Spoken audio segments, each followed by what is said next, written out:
wannan rana hotun daga karamar hukumar Gwarzo kenan inda za a gudanar da sallar idi babba.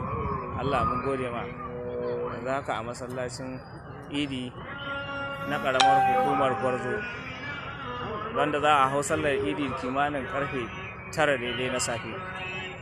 Al'ummar musulmi suna dakon jiran liban kenan daga karamar hukumar Gwarzo, karamar hukumar Goma, Kamarar Aminu Abdulsalam Gwarzo. Alhamdulillah, alhamdulillah. Karamar hukumar Gwarzo inda za mu gabatar da sallar idi da misalin karfe 9 na safe insha Allah.